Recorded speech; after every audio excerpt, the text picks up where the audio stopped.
To achieve his transformation, he struck the air 500 times over the course of 2 afternoons. His palms were nearly raw from the effort, worn down to the flesh. But this, as it turns out, was the only small method he knew to move forward. Hundreds of strong men stood there, utterly stunned by the sight. They had never seen anyone live quite like this, and to be honest, it wasn't a good sign. Agona has relapsed again. Quick, someone go find Uncle Lingyu. Hurry now, lift him up. We can't just leave him lying there on the ground. What are we going to do? What on earth is happening here? Where am I? Everything hurts so much. Slumbo? He wondered if there were really wild beasts like these in the Tibetan region. First, Susan's cave. Things were certainly not looking good. No, it can't be. Come with us right now to see Agona. Let's go. But who exactly do they want him to see? What is going on? How could there still be residents living so primitively? Look, we see that Mufing has finally woken up. Agona, Mufing has arrived. Mufing is here. This is Agona, the Dayu-san who had taken him in long ago. Agona, I'm right here. Agona. Is he alright? He felt as though he only had a few days left. Agona, you can't let anything happen to you. If you go, what on earth are we going to do?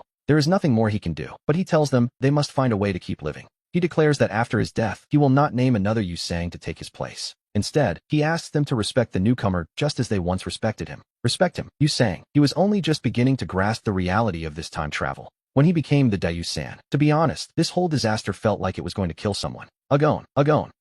He had only just arrived in this new world. Was he really about to lose the person closest to him already? And right then, we see the Dayu-san system has been successfully activated. 100 achievement points are granted. A system, of course. He tells himself that if time travel is possible, a system appearing isn't that strange at all. System, what is your purpose? Can you actually save people? The voice explains that if he wants to save someone, he can use his achievement points. He can exchange them for healing numbers. Yes, exchange them for healing. He felt a wave of regret. Now, all he has to rely on is this system. And he still has those 100 achievement points he was just granted. What is it going to do to you? If you want to heal him, you can use those points. Damn it, he wondered if there really wasn't any other way to handle this. An intermediate solution appears. He can use all 100 achievement points. He can exchange them for a life-prolonging pill, which, naturally, is his only choice. It extends life for only 3 days. Within those 3 days, he must act. He needs to complete 1,000 achievement points to heal him completely. 3 days. Very well, then, it is time to exchange them. The system asks to confirm the consumption of 100 achievement points. Confirm.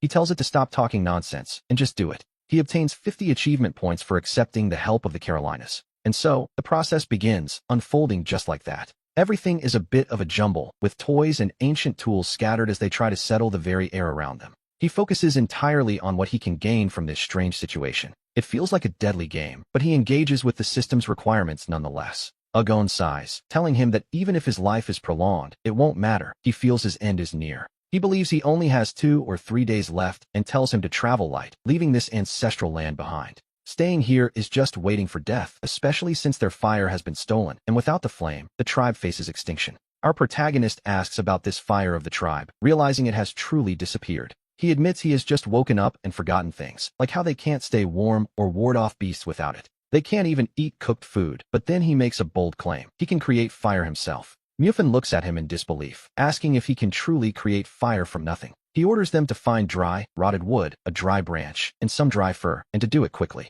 And then, we see it, smoke begins to rise. The smoke has sparks, though he knows these basic treasures won't be enough for what's coming. We see a prompt to check the link in the corner for more episodes, as our story with Dayu-san continues. The word must be spread throughout the entire tribe immediately. Dayu-san is their new king. He accepts this fate calmly, deciding that since he has arrived here, this is simply how it must be. Now that he has assumed this position, he knows he must do whatever it takes to keep the tribe alive. With the fire successfully lit, the immediate threat is gone. They no longer have to face a forced migration. And who was it that granted them this life-saving flame? It was none other than the new Dayu-san. Mufin looks on in awe, acknowledging the presence of the new Dayu-san. The people offer their greetings to Dayu-san, while he simply addresses Mufin as his brother. He has become the Dayu-san, just like that, a sudden promotion if there ever was one. He tells them not to be disrespectful to themselves and asks everyone to stand up. He insists they never kneel before him again, despite his new title as the Dayu-san.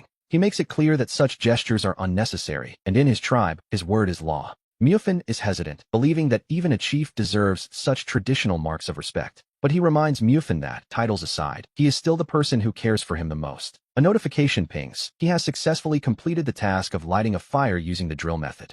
Now, he wishes to enter the exchange mall to see what his hard-earned points can buy. He asks the system to exchange his points for a specialized control technique. He realizes quickly that this isn't just a simple skill. It is, for all intents and purposes, true magic. The others watch him, confused, asking if he was just meditating a moment ago. He wonders if he accidentally activated a legendary healing magic, which, to be honest, would be quite convenient. He looks at Agon and explains that, just a moment ago, his only desire was to save him. He tells them that this strange new technique simply appeared in his mind out of nowhere. Agon responds warmly, calling him a good, quick-witted boy for his swift actions. He calls for Lu to enter, confirming the good news that Agon has finally awakened. Mufin urges everyone to come inside and see the miracle for themselves. Agon realizes with a start that he has been pulled back from the very gates of death. From this day forward, he accepts that he is the one and only Dayu Sang. While he stands with Mufin, a notification pings. An urgent mission has been issued. The first objective is to light a fire, which will grant him 200 points.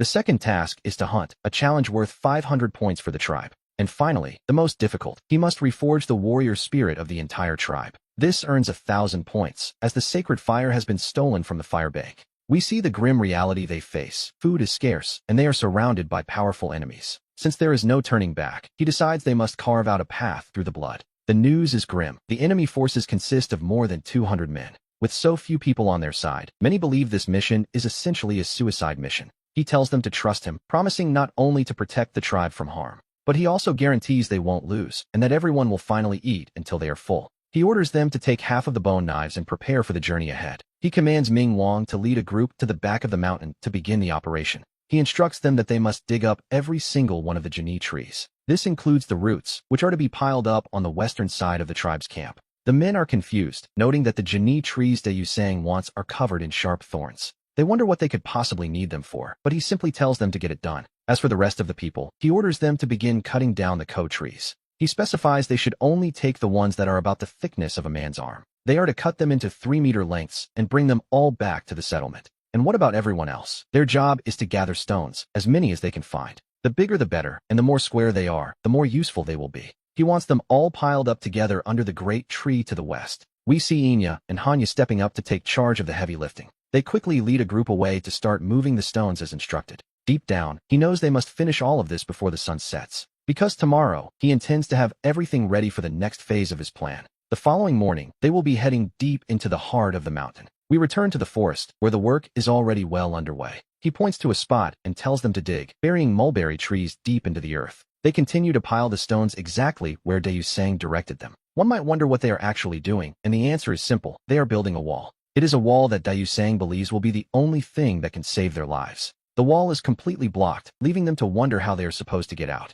He curses under his breath, realizing he was so focused on defense that he overlooked a detail. He had forgotten to leave a space for a door, a minor oversight, to be sure. He quickly instructs them not to build in that specific spot and to leave an opening instead. It's fine, he tells them, as he directs them to bury the roots of the Jini trees. The plan is for the thorny vines to entwine themselves around the mulberry trees. Before long, the mulberry trees will sprout, creating a natural reinforcement. What they are creating here is a living wall of death. Anyone who dares to try and break through by force will certainly leave a layer of skin behind. It is a clever idea, and honestly, quite ingenious for their current situation. But we must be honest with ourselves. How many days of supplies do they actually have left? It isn't nearly enough, as they only have enough food to last for 2 more days. Some feel it is useless to continue, but he refuses to accept that line of thinking. Just because the old methods no longer work doesn't mean that he has run out of ideas. He announces that tomorrow they are going to the mountain, and he will lead the team himself. The others are shocked, but he makes it clear there will be no arguments. He is the Dayu Sang, after all, and he asks them to tell him what they know. He needs to know exactly what kind of prey they can expect to find up on the mountain. They mention horned deer, mammoths, and occasionally, the formidable Hua Maolon. Horned deer, mammoths, and the occasional Hua Maolon. A perfectly ordinary hunting list, apparently. The Hua Maolon. To our eyes, this is clearly just a chicken. Admittedly, it is quite a bit larger than your average farm bird. But a chicken is a chicken, and to him, it represents walking protein that he simply must catch. The others warn Great Leader Yu that those creatures run faster than the wind itself. They insist it is impossible to catch them because of their incredible speed. He isn't worried, though, wondering if anything can truly be faster than wisdom. For now, he decides to ignore the chicken, as there will be a struggle tomorrow. First, they will put the bird out of their minds, for tomorrow they climb the mountain. They are going fishing, he says, which, considering the location, sounds a bit painful. He tells himself this isn't a dream, no matter how strange it feels. Their last 2 meals consisted of nothing but burnt meat. When there is sand in the water and scorched food on the plate, can you really call that living? Young Mu Feng approaches, addressing him formally as Great Leader Yu.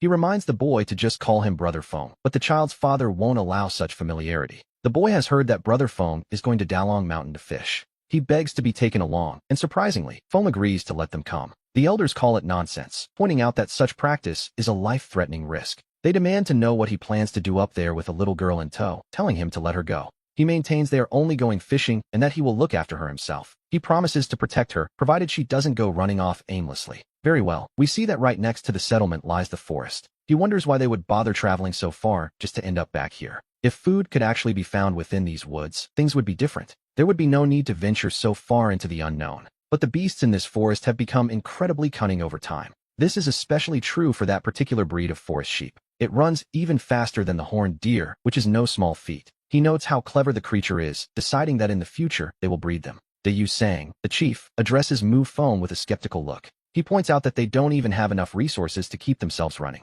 He asks what they are supposed to do, raise them like ancestors? Mu Feng insists it will be enough. For today, they will focus on getting food, and they'll deal with the rest in the future. Mu Feng is then asked what they should do with these white, furry soldiers. His answer is simple: create soldiers. After all, weren't they supposed to be fishing? The others are confused. Why create soldiers? And more importantly, where are the fish? In the water, of course. It seems simple enough when he explains it. He tells them not to just stand there and orders them to disperse. Young Mu Feng is amazed to see that if they break the surface, there really are fish. The fish are practically suffocating beneath the ice and the snow. By simply opening a hole, the fish will have no choice but to rush up for air. The chief decides he will accompany Mu Feng to keep watch, just in case. It really is quite cold out here, isn't it? There are no taxes or rules here, so who would dare to make any guarantees? And then, we see it, there really are fish down there. They wonder what to do next. What do? Well, they do this. It seems the arrival of these resources is exactly what the household needed, as there truly are fish below the surface. Who would have thought they would just come up for air on their own? It is a sight to behold, almost like a rare creature appearing in a distant land. This catch is simply massive. The others are amazed, telling Mu Feng he is incredible and has given the tribe hope, urging him to catch the next one. The white ducks and the schools of fish are still moving, and they must take advantage of this free bounty. Suddenly, a cry for help rings out. No, this can't be good. Good God, is this the king of all fish? One of them shouts to Mu Feng that he's caught the biggest one yet. The tribesmen thank the great chief profusely, but he tells them to stand up quickly. He has watched them all grow up and asks them to just call him Mu Feng, as they are all family now. In times like these, one can truly feel the wealth that comes from being a leader, and they wonder how Mu Feng became so clever. But the peace is broken by strangers, raiders, perhaps, and the tribe prepares to fight as they are told to stop. They struggle and shout, willing to fight for their food, though Mu Feng knows that as long as the green hills remain, there is hope. He reminds them that he is the chief and they must listen to him, even when things look dire. A net trap is set, and Mu Feng asks the Sang clan why they are blocking their path so shamelessly. It seems they have become quite bold, thinking they are the only ones who matter in these woods. The women prepare 7 portions of food for the group. These are no ordinary ladies, as we can clearly see. Since the Zong clan is only passing through, they decide to keep things civil. He tells them they won't be a bother, but then, a voice calls out for them to wait. The stranger demands to know where all these fish came from. She asks how they captured them, but Mu Feng isn't exactly in a talkative mood. She warns him that he won't be able to leave, which is a bit dramatic, to be honest. He explains it's just a method, and a very simple one at that. The fish simply lack oxygen beneath the thick layer of ice. You only have to open a hole, and they will practically jump out on their own. She considers this, thinking it might actually be worth a try. It really is that simple. Yes, just that simple. Then, her attention turns to that fishing spear of his. It's made of bamboo, and unfortunately, it has already seen better days and snapped. As it turns out, this woman isn't actually interested in the fish at all. She's interested in weapons, and demands to see their great chief Yu. She offers the scalp of an armored earth dragon as a bargaining chip. It belongs to an earth dragon that grants the combat strength of a white beast. With it, Busu would finally hold dominion over the mountains of Aku. What nerve! King Miao tells them he doesn't allow himself to lie. He swears by King Miao that he will not massacre the 10 tribe. If he breaks this oath, King Miao shall never fly through the sky again.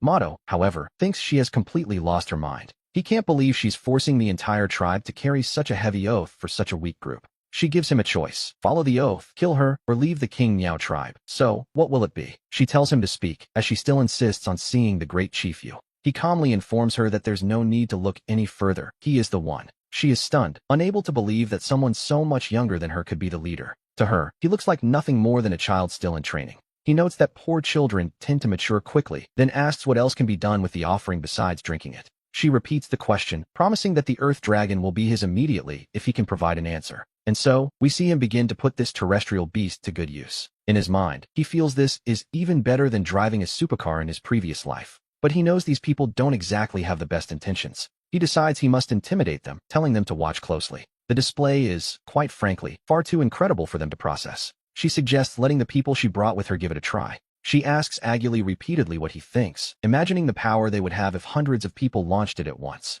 If their tribe were equipped with such weapons, they would have nothing to fear from native invasions. Finally, she declares that this terrestrial beast now belongs to the great Daiyusang. As a token of her gratitude, she also wants to give him an even greater gift. When asked what he needs, he simply requests furs and yamba. He assures her that is all he requires, telling her not to worry about anything else. She explains that although the Qing Niao are not strong, they too are fugitives forced from their home by a powerful enemy. Because of this, they will never intimidate the weak, as they are outsiders themselves. She realizes that this is the same philosophy he teaches to his own tribe. She asks him to teach her as well, expressing a genuine desire to learn these ways. He notes that this wasn't part of their previous deal, and more work, naturally, means more money. The price is set at 300 hides and 30 yamba. Following the tribe's guidelines, the deal becomes more difficult, and he realizes he doesn't necessarily need the Mauritania. He holds enormous power over his employer, making this business venture a guaranteed profit. The deal is struck, and he begins by explaining that this structure is called a protection wall.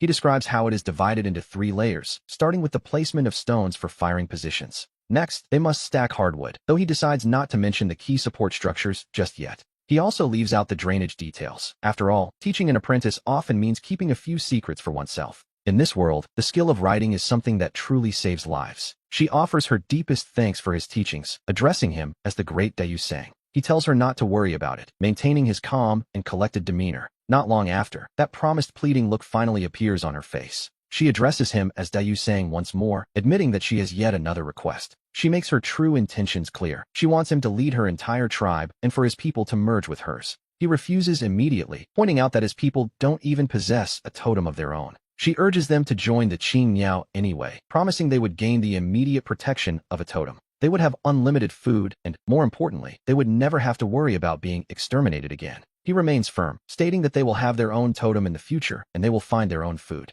Above all, he insists that his warriors will never allow themselves to be humiliated by serving another. She relents, deciding that since he is so insistent, she will return to her people right away. She intends to send back the promised provisions, though she reminds him that her tribe is bound to a totem. Since that totem is quite far away, she warns him that the supplies he needs will take time to arrive. He is told he will have to wait at least 7 days for the delivery. He isn't bothered by the delay, calmly noting that he can certainly wait a week. Later, we see his companions are worried, asking how he could possibly teach her all the lethal moves of the bamboo spear. They fear the worst. What if she regrets the deal and returns with her people to attack them using his own techniques? He assures them she won't, and even if she were to change her mind, he isn't concerned. Deep down, he feels no fear whatsoever, standing before them with the confidence of an emperor. He reasons that if he is brave enough to teach the skill, he is smart enough to have a countermeasure ready. He then orders Nino to bring him specific materials, wood, and various animal hides. The others doubt if this new invention will actually work, but he simply tells them to test it and see for themselves. He instructs them to lift the objects above their heads, ensuring they are fully protected from above. And here we see the realization dawn on them. He has created a shield. Even the wolves are afraid. As it turns out, the beasts are terrified of the shield. Daiyusang is powerful, but he knows that if they become angry after being rejected, they won't attack directly, but will choose to lay siege to them instead. To surround them without attacking means one thing: cutting off their water supply. The tribe has food, of course, but if there is no water to be found, they will all perish in less than 3 days. It would be a quick end. He orders them to choose 20 strong men and have them bring their bone knives. A well must be dug immediately, but it would have to be behind the eastern mountain. It is quite far away, and we see that they must draw water from the spring. He tells them to go quickly, while he asks the system to deliver his mission. The mission is completed, and he earns 300 achievement points for his efforts. He gains another 500 points, followed by 200 more. With 500 more obtained, it is time for his reward. Since they are going to dig a well, he realizes using bone knives is far too inefficient. They need something larger, so he decides to trade his points for iron shovels. He asks for 6, but a warning suddenly appears before him. The exchange limit has been reached. Well, that is a frustrating turn of events. He has the currency, and yet they won't take it. He wonders what kind of absurd rule this is. He hands over the tools, telling them they will use these to dig into the earth. To the tribesmen, this metal is like gold, and they look upon the great Daiyusang with awe. They look at the tools in disbelief, wondering if he truly intends to use such treasures just for digging. To them, it feels like using a royal seal to crack open walnuts, a bit excessive, to say the least. We must remember that in this era of stone and bone, such a thing is unheard of. To these people, metallic objects are truly terrifying and awe-inspiring sights. They believe it is pure gold, and that it now belongs to their tribe of warriors. He insists it will be used for digging, even as they look down and see nothing but dry earth. They question how water could possibly be down there, but he simply tells them to hand over the tools. This is the order of the great Dayu saying, dig deep, and only then will they find the truth. They look at the ground beneath them, convinced that there is nothing but endless dirt. The idea of water being there seems impossible to them. They feel he is committing a great irreverence. The crowd begins to murmur in shock, watching as Dayu Sang appears to be trampling upon a sacred object. Good God, they think. He is actually stepping right on the divine artifact. With only 2 iron shovels and about 20 men available, the work begins. He organizes them into 2 shifts, telling them to rotate if they don't want to collapse from exhaustion. The men agree, though they are clearly feeling the immense pressure of the task. He notes that their frantic pace is even faster than an excavator from his previous life. The workers are pushing themselves to the absolute limit, feeling as though they might collapse at any moment. They are working so hard they feel they might cough up blood, urging each other to move faster. And then, the miracle happens. There really is water, and they can hardly believe their eyes. He encourages them to keep going, urging them to move faster and faster to secure the well. It is incredibly sweet, and to them, it tastes 1,000 times better than the foul-smelling water from the river. 1,000 times better, indeed. It is real, fresh water. They can hardly believe it is actually water, convinced now that the tool used to find it must be a divine artifact. In their eyes, Dayu Sang has become nothing less than the reincarnation of a god. One man approaches Dayu Sang, asking with great reverence if he might be allowed just a single sip. He tells him to drink his fill of what they are already calling divine water. They are certain this is holy water, and their respect for Dayu Sang only continues to grow. The water feels so miraculous to them that they insist the old chief must be the next one to taste it. He agrees, of course, but he asks them to wait a moment so he can disinfect it before anyone drinks more. Otherwise, he warns them, their teeth might start to chatter from the chill, or worse. The man is confused by the warning, insisting his teeth feel perfectly fine as they are. It tastes wonderful, but Dayu Sang promises it will taste even better if they can just find a little patience. And here we see a notification. The hidden mission to create a stellar water garden has been completed. His reward for this feat is a substantial 300 achievement points. He is surprised, to say the least, having had no idea that hidden missions even existed in this world. Now he faces a new dilemma. How exactly should he spend such an enormous sum of points? He knows that making a massive wooden structure appear out of thin air would be impossible to explain to the tribe. Instead, he decides to exchange them for blueprints and tools, focusing on a more sustainable form of development. The tribesmen feel as though they have everything now, believing Dayu Sang is providing for their every need. A young voice calls out to Brother Mufing, asking for just a little bit of that miraculous water. The child remarks that the water is incredibly sweet, though Mufing playfully notes it isn't quite as sweet as the boy himself. He asks where the little one came from, and we learn his name is Jian. The boy simply repeats, with wide-eyed wonder, that the water is indeed very sweet. The old chief begins to reminisce about their ancestors, recalling a time when they were a truly great and powerful tribe. Mufeng realizes that, from this moment on, the future of the Jian tribe has become his personal responsibility. It is becoming clear that the symptoms of the old chief's senile dementia are growing more evident by the day. The man who was once a sharp and witty leader is now fading before our eyes. Mufeng tells him not to worry and to leave the future of the Jian tribe in his hands. He promises the old man that he will ensure the tribe returns to its former glory and reaches its peak once again. Little Jian interrupts the moment, offering Brother Mufeng some meat to eat. He accepts the gesture and begins to eat along with them. He notes his luck, though he can't help but notice the meat is a little tough. To be honest, quite tough. Once he is full, he decides it is time to get back to work, much to the curiosity of those around him. They ask why he is emptying the container, and he explains it must be filled with ash for the next step. The tribesmen are puzzled, questioning why the wood he is preparing is so remarkably thin. He shows them the handle, explaining that the old tools were far too thick and difficult for anyone to grip properly. He tells them to watch closely as he demonstrates how the new mechanism actually works. It moves so fast that it draws water more efficiently than 10 strong men working together could ever manage. They are stunned by what they call a divine skill, finding the entire display absolutely amazing. Inspired by the progress, Brother Mufeng decides it is time for him to take on the next task as well. Good, Mufeng says, calling one of them over to help. Our protagonist realizes he has his own work to do, specifically using his divine skill to advance the hairbox tree. This particular ability, as we see, can also be used to stimulate the growth of various plants. But there is a price to pay, and after deducting his previous expenses, the cost is quite steep. He calculates that he still needs to earn 2,000 points. Yes, a daunting task indeed. Meanwhile, Uncle Lu and Agon have gone to find Uncle Mingwan to help tame the Earth Dragon. To handle an Earth Dragon, he knows he will need the reward from an animal mission. At 300 points, he views the creature as little more than a walking ATM. He asks for its location and learns it is hiding in the 6th cave of the Eastern Mountain. He approaches cautiously, observing the creature's movements with a focused eye. He notes that the legs of that King Meow were far too slippery to catch easily. To make matters worse, they weren't given the password or command before the previous owner left. He looks at the beast, wondering exactly what he's dealing with here. Without a command, the creature is just a mindless beast that eats, drinks, and leaves a mess behind. However, Mufeng is confident. Despite its tough hide, he doesn't believe for a second he can't control it. He calls upon the system, deciding it is time to redeem the beast taming book. It costs 500 points, which will leave him with a mere 50 points in his pocket. It's time to gamble. As the saying goes, he's hoping his bicycle will turn into a motorcycle. The exchange is made, and a strange, rhythmic sound begins to echo through the air. The effect is immediate, the sound continuing as the skill takes hold of the creature. The rhythmic sound continues, and we see the creature begin to react. Be careful, it seems to be pleading for mercy. He commands it to stand up, and it obeys. Well, it seems our protagonist has found himself a new set of adoptive parents. He knows the viewers are anxious to see what happens next, but he warns us not to rush just yet. At level 1, there simply isn't enough to see to satisfy our curiosity. He mentions a link in the corner for those who wish to see the exciting upcoming episodes ahead of time. He is a clever leader, after all, and the divine beast of the Daikya Senga has finally returned.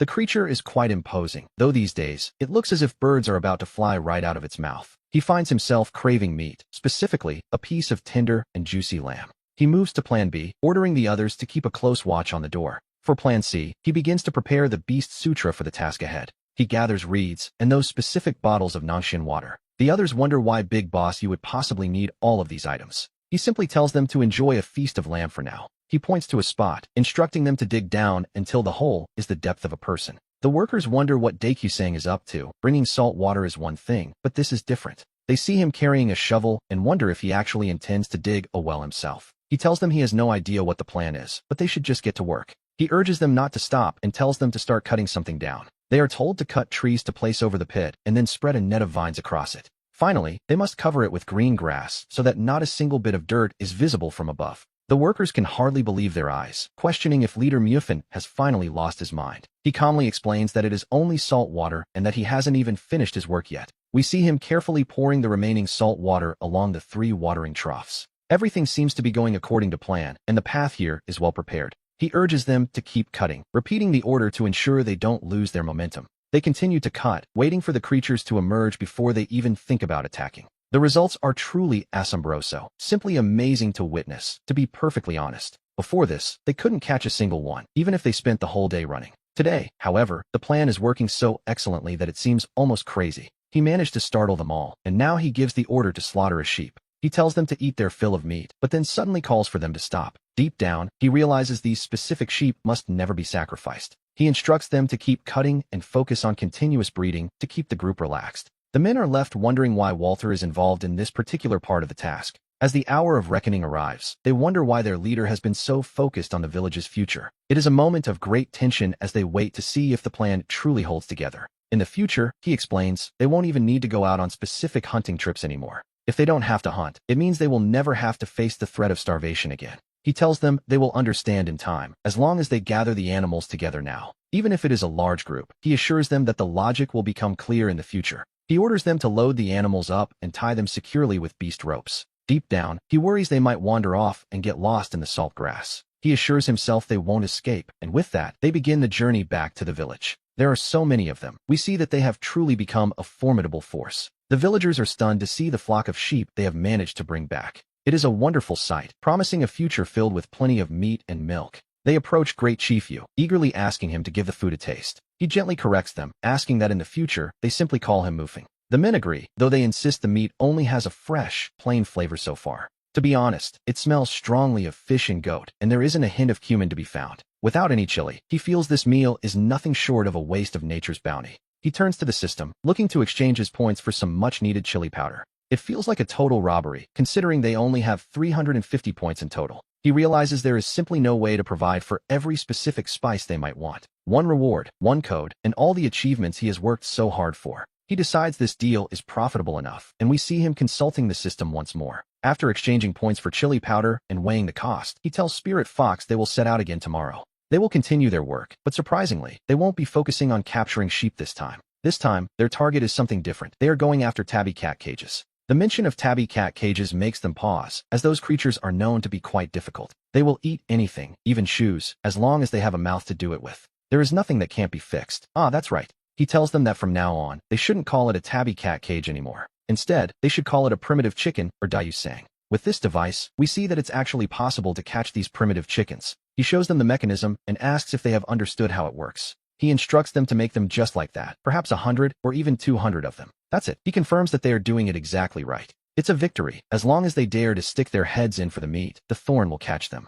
They won't be able to pull away, and he notes that this is simply the power of wisdom. He tells them to get to work, promising the whole family will be eating chicken tonight. A rustic method is still a method after all. And now, we return to the scene for the moment we witness a true miracle. Good heavens, it's like finding an entire nest of chickens in a single barrel. To him, these aren't just birds, they are simply walking protein. They have struck it rich, or so it seems in this moment. The others are convinced this is sorcery that Dayu-san is able to unleash. Unleash what exactly? They keep asking themselves what he is about to set free. They are left wondering what could possibly be released next. The question echoes through the group as they wait to see what happens. Release what exactly? They wonder as the count begins. 110, 111, 112. Dayu-san looks on as they reach a grand total of 112. It is a harvest worthy of 15,000 li. 112 birds. 112, a truly massive haul for their journey. The old farmer catches the scent, and his mind turns immediately to eating meat. This time, we see that everyone will finally be able to eat to their heart's content. This is the wisdom of the great sage Dayu-san, though he warns them not to kill them all. They are desperate to eat, but he tells them all to stop for a moment.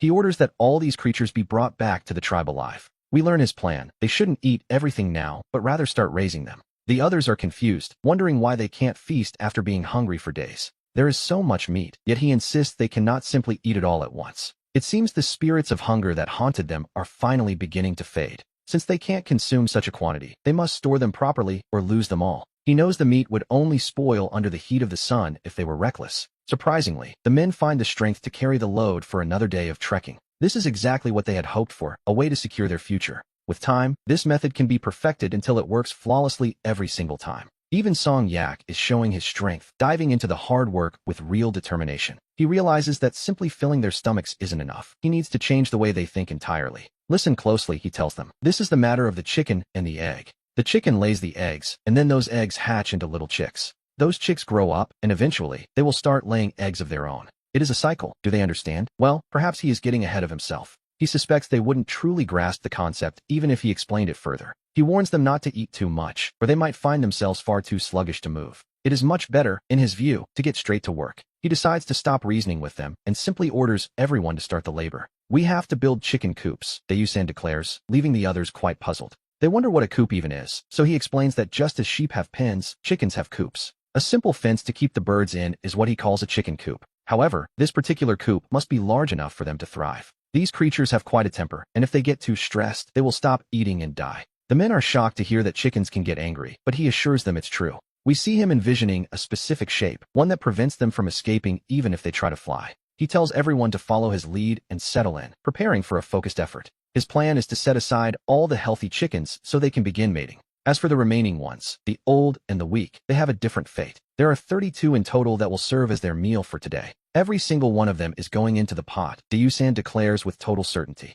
But a question remains. What exactly will the chickens they are raising eat? What will they eat? Chopped grass, for starters. Earthworms, insects. Oh, yes, they'll find plenty to feast on. And we see that he also plans to provide them with dry hay for their comfort. By tomorrow, they will understand everything. Meanwhile, we turn our attention to C. C stares in disbelief, wondering what kind of miracle he is witnessing. Good heavens, he realizes the trap is still right where he left it. It is a pity, he thinks, that the tribe has completely run out of salt. If they still had salt, they could preserve all this meat for the future. He could hunt even more if he had a way to keep it fresh, but he needs salt. Where can he find it? He knows the answer, the Manin tribe. Those bastards didn't just stop at stealing the furs, which was bad enough. They also stole the sacred fire, leaving his people in the dark. They even wounded the old chief. Naturally, the thought of revenge crosses his mind. Of course he wants it, but looking at the current state of his warriors, he hesitates. With what strength would they fight? To go now would simply be to die. Deep down, he knows the blood debt must be paid eventually. But not today. He must focus on becoming strong as quickly as possible. He has 950 points, at least for now. He tells himself he cannot spend them lightly, as he must focus on developing the team. His next task is to help Moa find wild trees out in the wilderness. That, we see, is the very foundation of their revival, the discovery of a new food source. And for his efforts, he receives a reward of 200 chicken points. Finding spices is proving to be far too slow, but finding food, that isn't difficult at all. In a single afternoon, one can become rich, and then there is the mysterious dance group left by the old chief. 5,000 points. To be honest, that unlocking fee feels like a total robbery. Under the starlight, he thinks of his father and asks about the dance group. He can't help but wonder what is going on with that system unlocking fee. He is completely confused, realizing it seems these 5,000 points simply cannot be saved. It is highway robbery. Really, this is hardly a smooth transition into a primitive society. It is a beginning on hellish difficulty, and he knows if he wants to improve his life, he will have to rely on these hands and head into the mountains to clear everything out. He decides to look for Uncle Ming Wong, who is, naturally, the one with the most experience. Uncle Ming Wong, he says, let's pack our things. We are going to the mountains. The man is startled, stammering out, Great chief, what is happening? He wonders what's wrong, then remembers Suofeng, the one who saved his life. He stops and asks how Suofeng is doing, only to learn he still hasn't woken up. It looks as though he might die, though he is still clinging to breath. His breathing is weak, yes, but he is still holding on for now. Great chief, no, there is still hope. Be quiet and watch, he says, as he prepares to activate the system. He activates it, calling out to his father in his mind. Damn, this particular skill is consuming far more energy than he anticipated. Father, move phone, Suofeng mutters, finally opening his eyes. He woke up. He actually woke up. He thanks the great chief for saving his life, but Mufeng tells him not to kneel and to catch a primitive chicken instead. He tells him to wash the biggest one and fill the stone pots with water. Then, deciding it's better, he says he'll just do it himself because it smells so fragrant. He tells him to eat slowly, as there is plenty more. It's so delicious it feels like eating from a bottomless pit. The smell is quite strong, so they step outside, where Suofeng laments that the spotted trout escaped and insists he won't eat for free. He wants to return to the mountains to compensate him, but Mufeng says it's unnecessary, knowing how dangerous it is to risk one's life for a fish.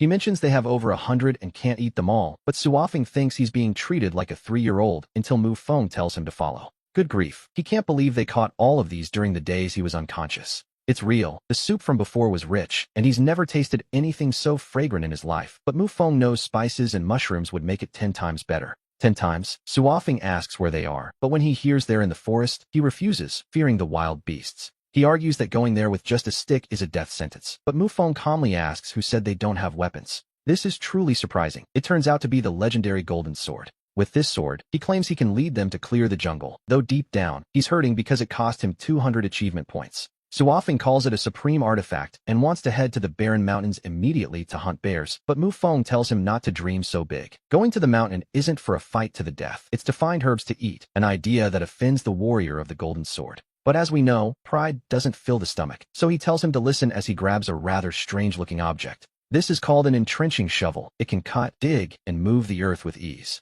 It's far better than your scrap metal. Our objective is the East Mountain, a simplified divine artifact exchanged for a few points. To be honest, explaining the concept of achievement points to these primitive people is quite difficult. He wonders why the great chief holds such a tool while he doesn't even have a chicken feather. That, Mufeng explains, is called wisdom. He begs the great chief to take him along, but Mufeng tells him to stop talking nonsense and get to work. The system can't support him forever, but these life-saving vegetables and this fertile land are treasures, every bit of it, as Mufeng reminds him. He marks the location and tells him to have the people dig it all up, though Suofeng wonders why they bother with common mountain weeds. By discovering wild vegetables, he earns another 200 achievement points, a guaranteed profit from tree flowers and mushrooms. They are scattered everywhere and all are edible, but he warns him that the red-spotted mushroom is poisonous and must not be touched. He stops him, noting that the prettier the mushroom, the faster you die. One bite, and the whole village would be dining in the afterlife. Suofeng promises never to touch the brightly colored ones, while Mufeng realizes this isn't just foraging, it's like picking up money from the ground.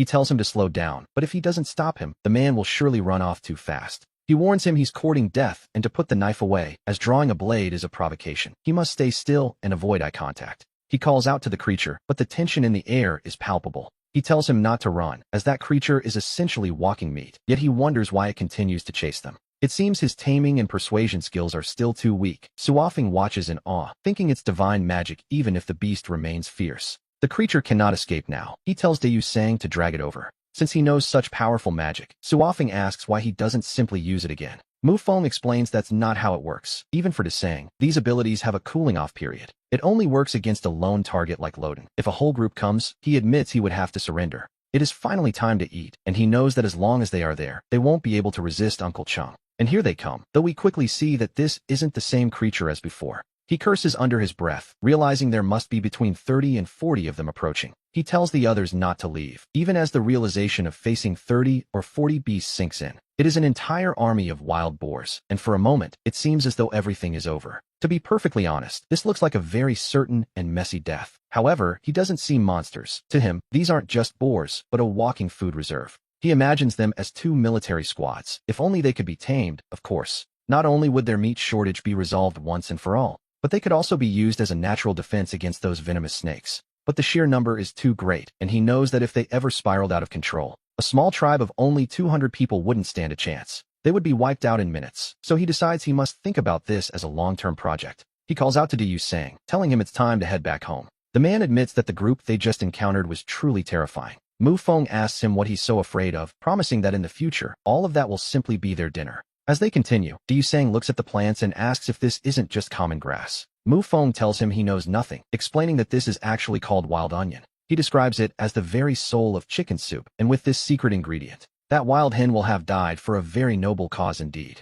He instructs him to dig gently, making sure not to damage the roots in the process. To Mu Feng, these aren't just a few random wild vegetables found in the dirt. This is the birth of agricultural civilization, taking its very first root in this wild, untamed world. And just like that, the work is done. He reflects on the simple life, working at dawn and resting when the sun finally sets. He tells himself he should have more confidence as he calls out to the system. It is time to turn in his progress for Mission 1. The discovery of 7 different edible vegetables is officially recorded. For his efforts, he is rewarded with 200 achievement points. Then comes Mission 2, the discovery of those precious wild onions. This earns him another 200 achievement points. His total achievement points now stand at 1,200. 1,200 points. He repeats the number to himself, feeling a bit skeptical. He accuses the system of taking advantage of the fact that he isn't exactly a math genius. The 7 vegetables also included tree blossoms and various scattered mushrooms. By his logic, there are clearly 4 distinct items, which should have netted him 800 points. He wonders why one wasn't counted, only to be told that blossoms and mushrooms are both fungi.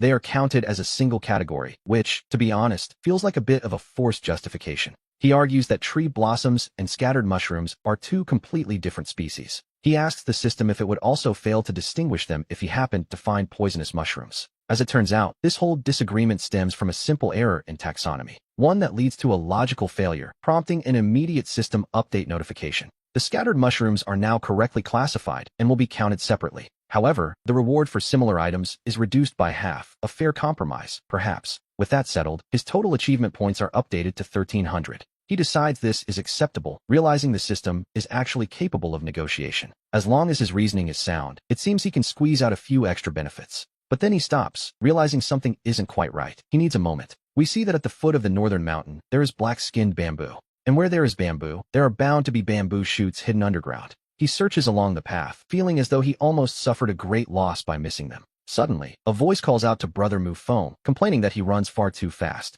The newcomer had to search several different places just to track him down here. When asked why he's running, Mu Feng explains he's looking for something good. He mentions bamboo shoots, but the other man asks if he means bamboo teeth. Mu Feng is baffled, wondering what on earth he means by comparing them to white teeth. Bamboo teeth. He can't help but wonder who could have possibly invented such a name. The man explains it was his father, who said elephant tusks were also large and white. Apparently, he was also a very fast eater, which led to a rather unique naming tradition. That is why he is called White Tooth, while his older brother is known as Blue Tooth. It's because of the blue-faced lion, apparently, and his second brother is named Red Tooth. That one is named after the striped tiger, tigers, elephants. It seems everything is fair game. Uncle Lu's naming skills are truly something else. It's like an avalanche of baby names. But what do you mean by bamboo teeth? You seem quite obsessed with animal teeth today. That's the one. Honestly, it doesn't really matter what we call it. The important thing is that this can be eaten. It's perfectly edible. In that case, I'll help you look for it. There's no need to wait for it to grow any taller. Just look at the ground. As long as there are little mounds or cracks in the dirt, there is definitely something hidden underneath. It's just like, well, it's like the way lotus roots grow deep under the water. Lotus roots. He pauses, feeling as though he has seen those somewhere before. You've seen them? Where? Right over there, perhaps? I'll tell you about that later. For now, I found it. Tonight's soup is officially guaranteed. This flavor is 100 times better than roasted meat. Come on, let's take advantage of the light and finish gathering a few before it gets dark. Tonight, I'm going to invite the whole village to drink some fresh soup. I'll even do the cooking myself. It's a deal. It's settled then. We'll make sure to catch these 2 as well. Great Chief. This is, well, since we are the ones raising them after all, they are meant to be eaten. Isn't that right, White Tooth? Go and find Uncle Lu, and your 2 brothers as well. And don't forget Ming Wang, Suofeng, and Anzu. Call them all to the cave. Dying you too. Du Sang. What exactly is this supposed to do? This chicken, you are truly willing to part with it, aren't you? Ming Wang, don't just stand there looking confused. Light the fire and get the water boiling. Uncle Lu, you get these fish ready. Diane, help him out. Good. Now, go ahead and add the fish to the pot. This herb, he wonders if it really can be eaten. It is edible, of course. It's called a 7-vegetable salad.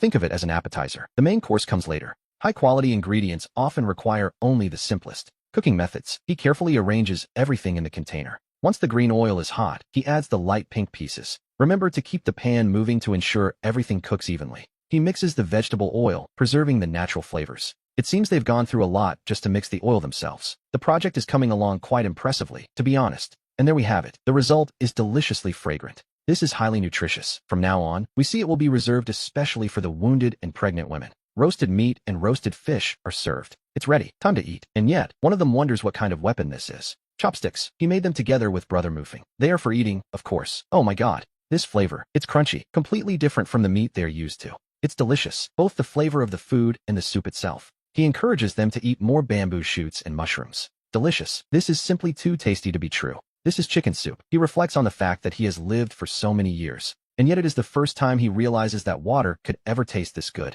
Dayu sang, "Great chief, may I please have another bowl?" There is plenty to go around. These are top-quality ingredients, pure and completely uncontaminated. It only needs a bit of salt. To be honest, the flavor surpasses any 5-star hotel from his previous life. Except, perhaps, for the fact that this stone bowl is far too heavy and impractical. It is simply perfect. What he likes most is that it looks exactly like a fish from Earth. And so they eat. It had been a very long time since he had enjoyed a meal quite this much. Great chief, if he had known the primitive chicken was this delicious, he wouldn't have bothered hunting other beasts. Then again, it's not as if he had caught very many of those either, had he? No, he certainly hadn't. But there is always tomorrow. Tomorrow, he decides, he will head into the forest. He is determined to track down the rest of them. He is referring, of course, to that entire flock of primitive chickens. A bold plan. As long as enough are captured, he promises to share the bounty with everyone in the future. Imagine a future where every single person can hold and feast upon their own bird. One for each person. That is the kind of life he envisions for them. He suspects that even the largest tribes wouldn't dare to dream of such luxury. But even with full stomachs, we see that the true crisis has only just begun. Starting today, the hunting team will put an end to their risky adventures. Aside from checking the traps to catch sheep, their movements will be limited. They will stick to fishing at the lake, as everyone enters a state of high alert. If only they had more salt, they could cure and preserve much more meat. But then there is the matter of the Manglan tribe and their band of bandits. That group of beasts took everything. They stole the precious furs. They stole the source of fire and even took the stone containers. They nearly wiped out his entire royal family, leaving almost nothing behind. He feels that if this deadly feud isn't avenged, he will never truly know peace. Vengeance is necessary, certainly, but over these last few days, something is off. They haven't made a single move. And in this world, silence is often the most terrifying thing of all. Whether they come or not, they must prepare for the absolute worst-case scenario. Yes, they must be ready. Starting tomorrow, only 10 people will be allowed to venture outside. As for the rest of the tribe, they are to defend their home until the very end. They must build defenses immediately. Great Chief Yu, they look to you. Does he truly have a solution? He has already sent the others away. Does he have a plan? Of course he does. As long as they dare to show their faces, he will ensure they never return home. He turns to Lu, ordering him to take 20 of their strongest men. Their task is to gather water and mud, which must then be mixed with dry grass. Yes, mud and grass. This is, in essence, the primitive version of something much greater. Reinforced concrete, or at least, something he hopes will be as hard as iron. While Lu gathers the mud, he instructs Ming Wang to take a group and cut black-skinned bamboo. They need stalks as thick as a forearm, all to be sharpened into deadly javelins. As for the rest of the people, they are tasked with bringing him stones. While the mud is being prepared, he asks Uncle Lu exactly how many people the Manglan tribe has. There are more than 600 in total, including the young and strong who can fight. The warriors number around 260 men. Our group only has 120. They are outnumbered 2 to 1. Great Chief Yu, the old man says, if it truly seems that we cannot win, he will fight to the death to hold them back while you takes the white duck and escapes east. Escape? He asks Uncle Lu if he really has so little confidence in him. But the sheer numbers are daunting. We aren't just talking about 260 people. Even if there were twice as many, he believes it is quite possible that they will lose every single one of their teeth. So, everyone, just stay calm. It is time to get to work. But this is still not enough. He orders them to go and build scarecrows. They are to place them exactly 30 meters outside the wall. Everyone, listen to his orders. Aim, fire. And yet, they only managed to hit 3 targets. 3 hits out of 50 shots. Not exactly the best odds, to be honest. The men don't even flinch, but the problem is clear. They cannot see the enemy. There is simply no way to make a precise attack. If the enemy comes at them like a rising tide, this wall will not hold for very long. They must find a way to solve this problem of visibility. Even if their hit rate were 30%, it wouldn't be enough. It is only because they are in good physical condition. Once they leave the city and lose their cover, they will become easy targets. Hiding behind the wall has essentially made them blind. And with so few people, this is a loss they simply cannot afford. If they cannot see from the ground, then they must shoot from somewhere high. He orders them to build a high platform, one that sits level with the top of the wall. The new target, the row of scarecrows 100 meters away. Ready, fire. And the result of this is simply, well, you'll see. This is simply a massacre, exactly what he was aiming for. It is a total slaughter, plain and simple. Before the snow melts away completely, we must be prepared. It is the tribal chief himself. This is what they call an elite force. They didn't even leave behind bone dust. They didn't even flinch. To be honest, this is becoming a bit much. He demands they bring all the women, or they will kill every last one of them. Stealing furs is one thing, but daring to steal their women, they will not hand them over. They are practically begging for death. Go on, catch her, Dayu sang. They are about to break in. Everyone, stand your ground. Now, throw the spears.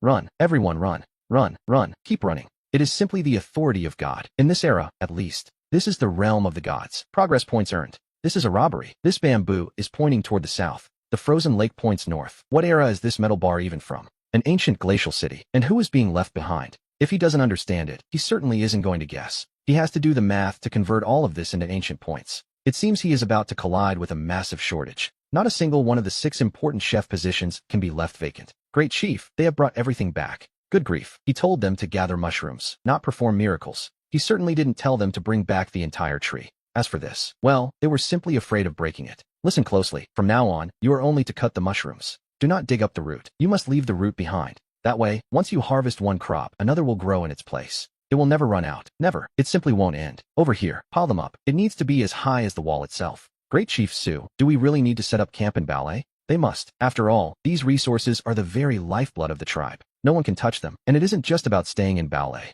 Security must be tightened. He orders the inner perimeter reinforced several times over. If they dare to attack the wall, he'll turn them into human pincushions. Great Chief, weren't we supposed to be out hunting those wild boars? Why didn't we bring any of our tools with us? Hunting pigs is merely a secondary concern at this point. What he is actually looking for is their granary. A granary? He reasons that those pigs could only get that fat with help. They definitely have a fixed, reliable food source somewhere nearby. If he finds that place, the tribe's food crisis will be solved by the pig's own larder. It's a storehouse, and once found, the problem of what to do with the tribe's hunger will be easily resolved. He signals for silence, whispering that this discovery belongs to him now. Everything we see here belongs to the great chief. He spots those lonely little piglets, but he tells his men to hold back. He orders them not to move, as these are only the young offspring. He needs to observe what they eat to understand how they grow so incredibly large. We follow them as they track the animals, looking for the secret to their girth. This is the king of production, the true lifeblood of the entire tribe.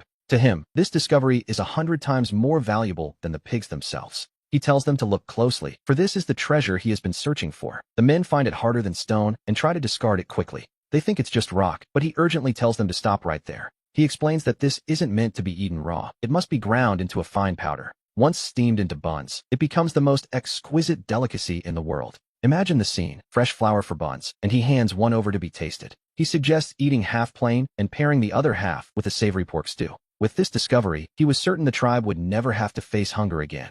Our new tribal chief truly cares for us, and this isn't just about simple survival anymore. He tells them not to just stand there, ordering them to bring the cages they captured earlier. He wants them all filled to the brim, calling out to his little sister to help. He tells her to hurry, but be careful not to drop it, and she tells him not to worry. He notes the rough texture and the low starch content of the grain. It is, after all, a wild variety, which explains its rugged nature. But he reasons that as long as they plant it, their food problems will be a thing of the past. The real issue, of course, is how to eat it when it's as hard as a rock. It seems that their first order of business will be to construct a stone mill. And here we see a new mission has been discovered, securing edible corn. The reward for such a feat is 300 achievement points. 300 points? He wondered why it wasn't just the usual 200 for finding food. The system's evaluation of this strategic crop was finally completed. The historical impact of this find was rated as extremely high. Its value had skyrocketed to a strategic level, far beyond a simple meal. To be honest, this entire move was turning out to be a total win for him. The men complain that it's far too tough, feeling as though they are chewing on actual stones.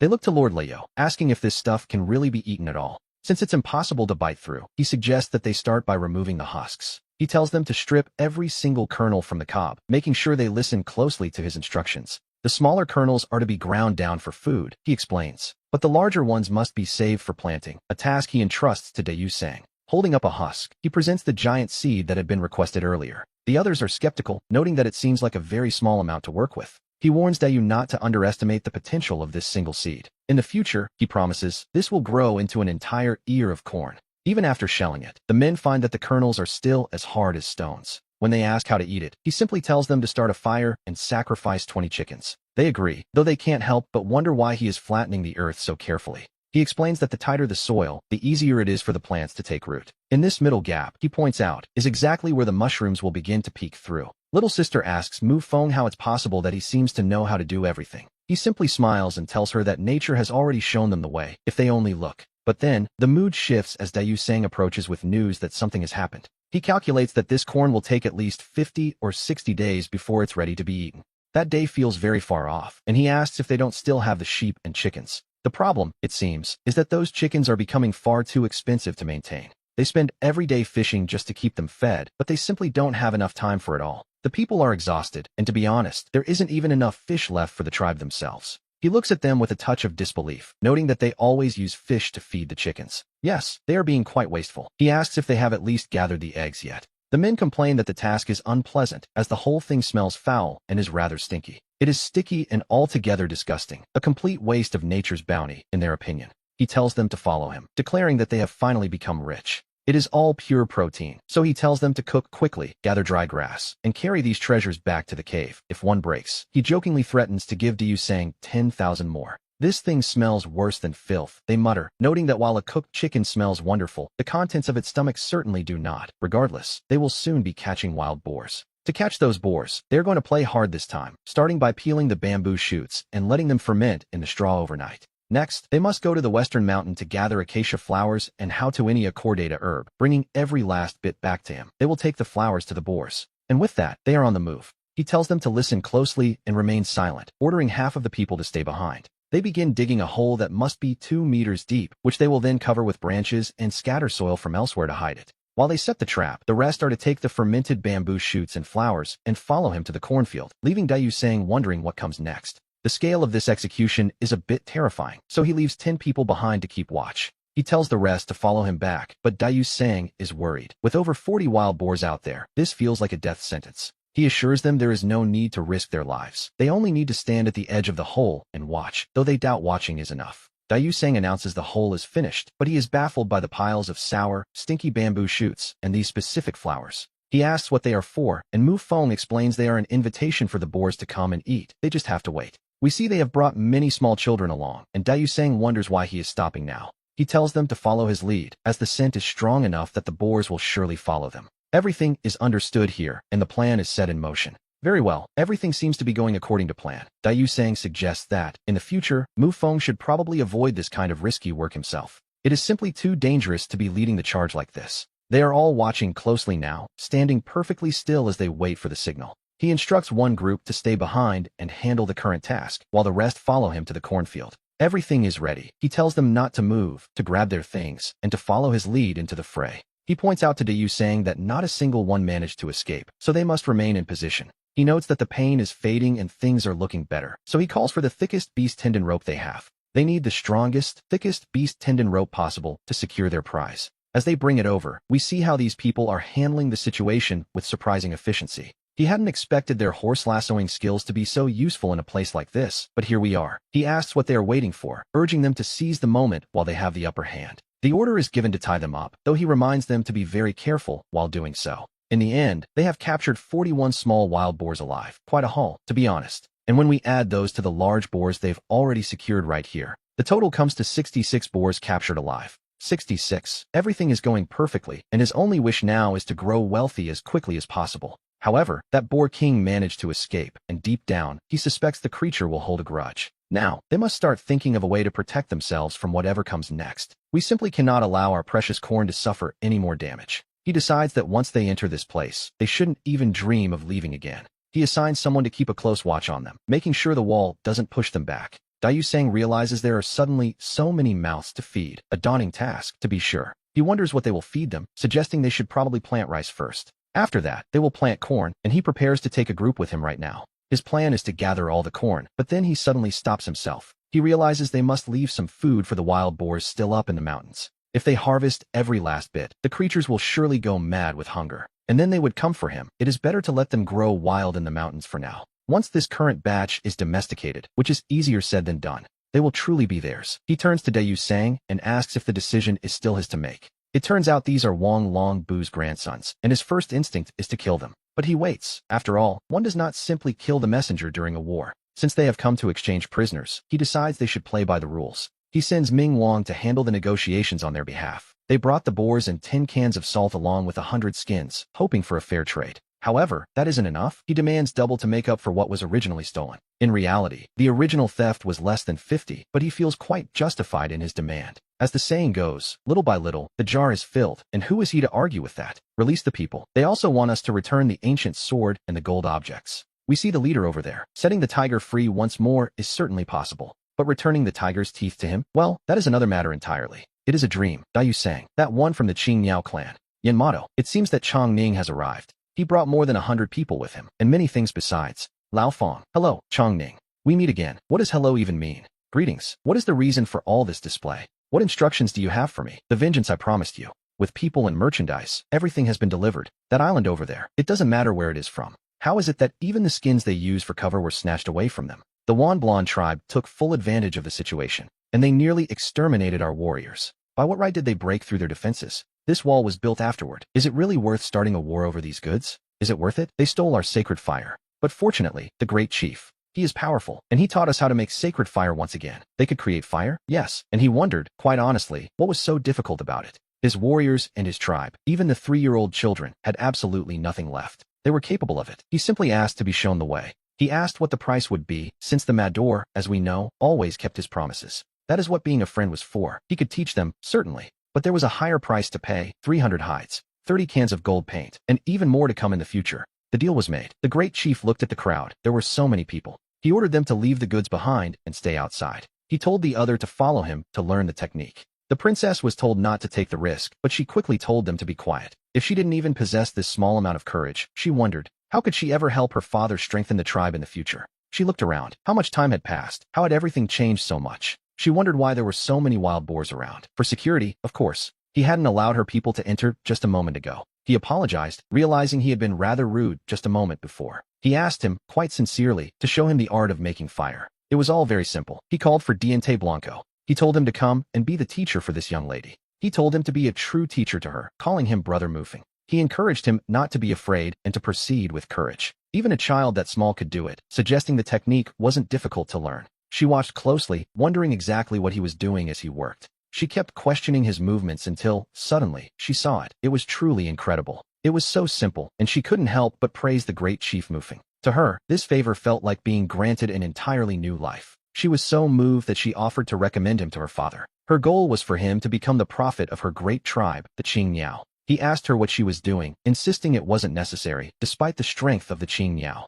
He questioned if she realized he knew their strength, noting they never lacked food. They were herders, but quite frankly, that didn't matter much to him. He asked what she took him for, as joining them would mean changing his very identity. He declared he would remain with the tribe that would never merge with theirs. She accepted this, asking if she should leave, realizing she had been the one to cause offense. And then, she pleaded with him to teach her something else. He asked if she truly wanted to learn, and more importantly, what she offered in exchange. She offered hides and salt, even suggesting he could use the salt to trade with others. Salt was a powerful currency, and he wondered who would offer such a thing for the sake of souls. With this, he realized, they would be able to control the very lifelines of the economy. It's a deal, he said. The art of making fire for 30 units of salt, a fair trade, wouldn't we agree? She then asked about the strange device that could draw water, which he explained was called a well. He told her that if one simply digs deep enough into the earth, water will eventually be found. It would be even cleaner than river water, though she couldn't fathom how water could exist underground. He realized this location was difficult to defend, especially if the Qing Miao tribe seized the water source with ill intentions.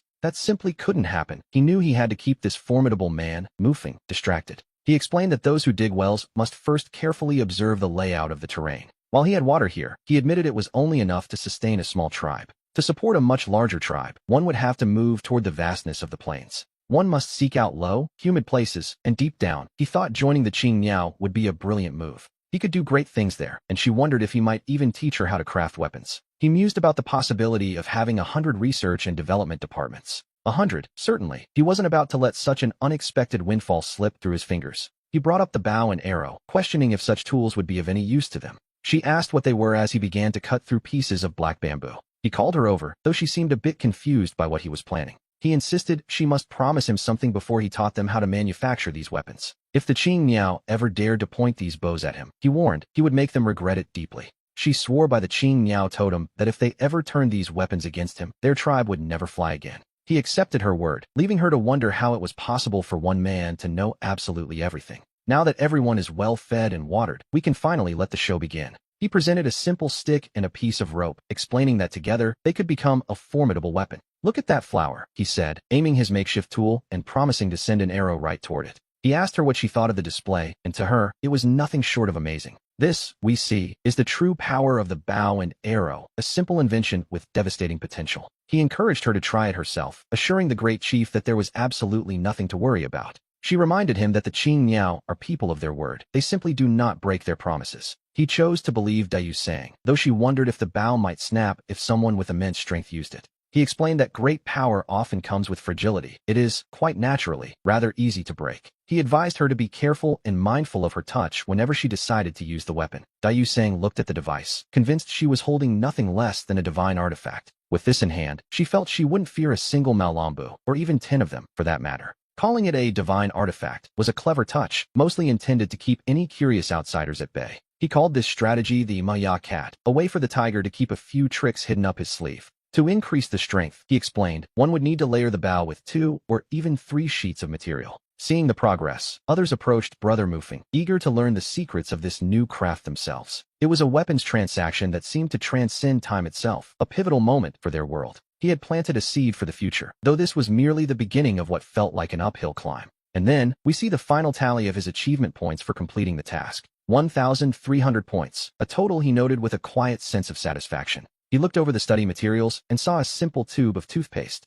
200 points. To be honest, it felt like a complete robbery. Instead of letting himself be swindled by the system, he decided it would be much better to make it himself, starting with the soap. All he really needed was some lard and some herbal ashes. This wouldn't just save him money, he could actually earn 200 points in the process. By doing it this way, the difference between spending and earning meant a 400-point swing. He began to imagine the possibilities: braised pig's head and dry pot pork tripe. Suddenly, he called out for everyone to stop, specifically addressing Dayu Sang. She wondered what was wrong as he told them not to kill the wild boar just yet. To him, these weren't scraps. They were heavenly ingredients waiting to burst with flavor. He explained that these discarded parts, if prepared correctly, could smell even better than the meat itself. Better than the meat? To the others, this sounded like he was simply destroying perfectly good food. He urged them to trust him, for what they saw as trash, he saw as the raw materials for civilization. But materials alone weren't enough. He needed technology, so he spent 300 points to refine the lard. Nothing ventured, nothing gained, he told himself, as he then traded 50 points for some sesame paste.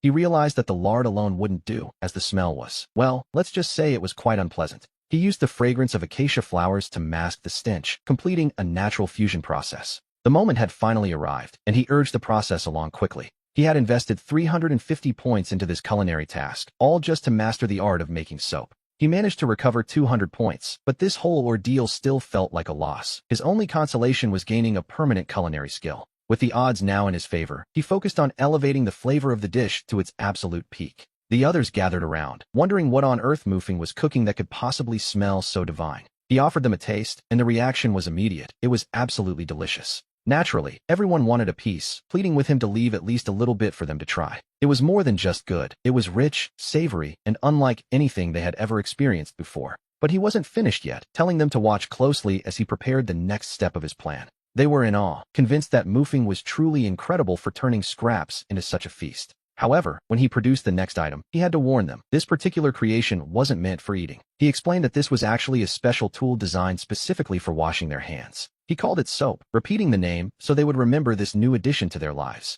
As the grime disappeared, the transformation was so startling that some could hardly believe their eyes. It was a revelation. Beneath the dirt was a face so handsome it was almost difficult to look at directly. He called the young girl over, eager for her father to finally get a clear, clean look at her. Even the two big, tough men were quickly won over by the simple magic of being clean.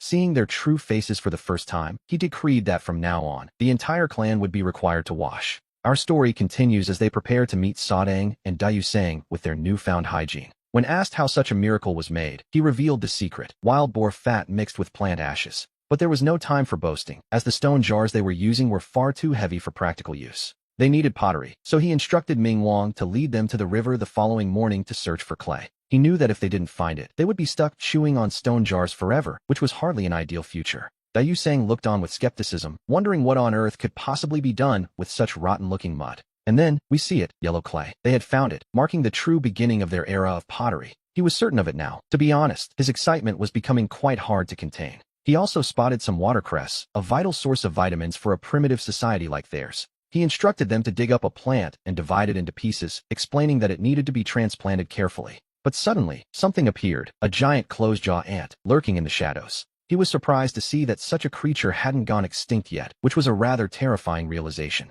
He told the others not to move, sensing that something had returned, though it wasn't what he expected. There was something else out there, and the great chief could feel the weight of its presence. While some wanted to retreat, he commanded them to stay still, knowing that moving now was simply asking for death. His plan was to wait for the creatures to eat and leave, but things were about to get much more complicated. He couldn't help but feel that his teammates were being utterly useless in such a high-stakes moment. By panicking, weren't they essentially telling the wolves that there was fresh meat waiting for them right here? As the wolves closed in, a dark thought crossed his mind. Was he actually going to die here today? He told them to listen closely. Anyone who didn't want to die had to stay absolutely still. He gave clear orders. Those with spears were to aim directly for the creature's eyes, and those armed only with sticks were told to strike hard at the wolves' sensitive noses. He reminded the spearmen to aim for the lower part of the back whenever they had the chance. The lower back, as it turns out, is the ultimate weak point of a wolf. It numbs the legs and forces one to fight against the strain in the abdomen and waist. That creature there is the Wolf King, and he knew that to defeat the bandits, one must first capture their leader.